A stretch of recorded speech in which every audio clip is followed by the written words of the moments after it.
Hello, everyone, friends. I hope you enjoy listening to and watching this interesting story. There was a time when the future seemed to arrive slowly enough that you could watch it coming. When a telephone was attached to a wall, and if you wanted to talk to someone, you had to stay right there in the kitchen, stretching that coiled cord as far as it would go, whispering secrets while your mother pretended not to listen from the next room. The 1960s and 1970s.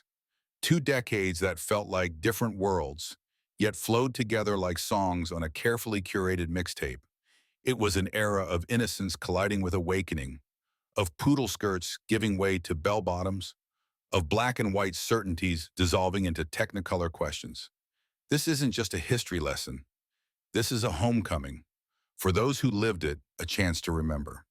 For those who didn't, an invitation to understand where we came from and perhaps what we've lost along the way. The early 1960s. Let's begin on a Saturday morning in 1962. Maple Street, anywhere, USA. The milkman still delivered glass bottles to your doorstep before dawn. Whole milk with cream rising to the top, thick enough to pour over strawberries like liquid velvet. The paper boy, maybe 12 years old, rode his Schwinn bicycle with baseball cards close-pinned to the spokes for that satisfying tick-tick-tick sound. He'd been up since 5:30, earning $2 a week, and every penny felt like wealth. Inside, breakfast meant eggs scrambled in real butter, bacon sizzling in a cast-iron skillet, and Wonder Bread toast with grape jelly. The kitchen radio, a chunky Bakelite thing that took 10 seconds to warm up, played the top 40, WABC or WLS, depending on where you lived. The DJ's voice was smooth as honey. And here's a new one from those four lads from Liverpool. The Beatles were about to change everything, but nobody knew it yet. Father sat at the head of the table in his work suit, even on Saturday, a fedora hung by the door.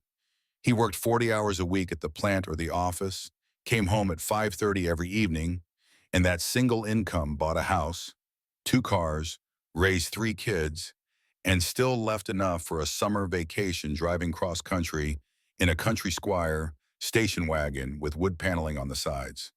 The children, hair neatly combed, shoes polished, ate quietly.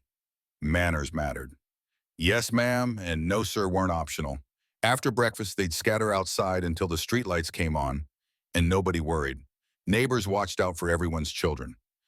Mrs. Henderson next door would call your mother if you were somewhere you shouldn't be, and you'd be in trouble before you even got home. Entertainment meant your imagination and whatever you could find. Kickball games lasted all day, with arguments about whether someone was safe or out that somehow resolved themselves. Girls gathered on porches with their transistor radios, smaller than a sandwich, powered by a 9-volt battery, listening to WKBW and singing along to the Shirelles, the Ronettes, the Crystals. Boys traded baseball cards, the edges worn soft from handling, the smell of bubblegum still clinging to them. Mickey Mantle, Willie Mays, Sandy Koufax. These weren't just pieces of cardboard. They were treasures, portfolios, bargaining chips in an economy only kids understood. By the time you were a teenager, life revolved around the hi-fi record player in the living room and the 45s you saved your allowance to buy, 99 cents each at Woolworths. You'd play them until the grooves wore down, until you knew every word, every guitar strum, every backup vocal. The princess phone in your room, usually pink or turquoise, had a rotary dial that required patience. You'd call your best friend and you'd talk for hours about nothing and everything. What Sandra wore to school, whether Tommy looked at you in the hallway, what you'd wear to the sock hop Friday night at the gymnasium. The shifting landscape. But the 1960s weren't just about innocence, they were about awakening. 3 channels on television, AB base, Blaumeim, Sieves, you adjusted the rabbit ear antennas wrapped in aluminum foil until the picture came in clear. The whole family gathered in the living room because there was only one TV, and what you watched together. Walter Cronkite delivered the news at 6:30 every evening, and when he spoke, America listened. When he removed his glasses and announced that President Kennedy had been shot in Dallas on November 22, 1963, the entire nation grieved as one. People wept openly in the streets. Strangers embraced.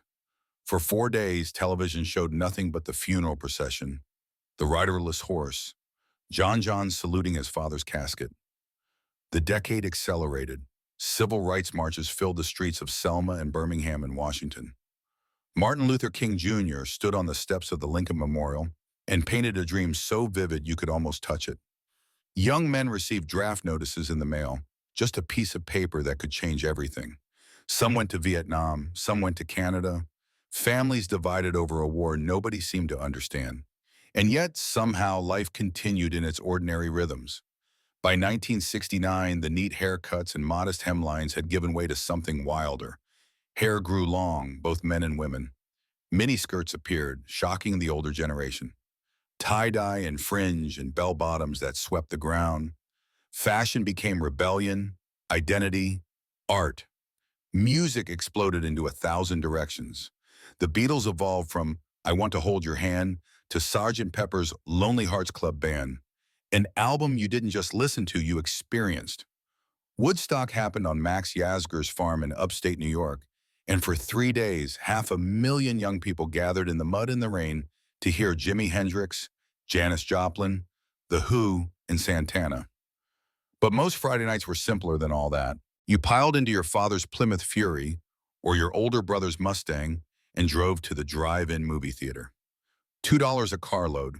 You'd park in front of the enormous screen, hang the speaker on your window, that heavy metal box with the tinny sound, and watch a double feature. Maybe John Wayne in True Grit, or Paul Newman in Butch Cassidy in The Sundance Kid. The smell of popcorn and hot dogs from the concession stand drifted through the summer air. Young couples steamed up the windows in the back rows. Families spread blankets on the hoods of their cars.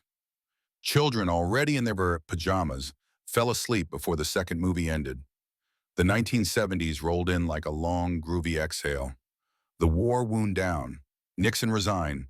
The nation was tired, disillusioned, ready for something lighter. Roller rinks became temples of teenage courtship.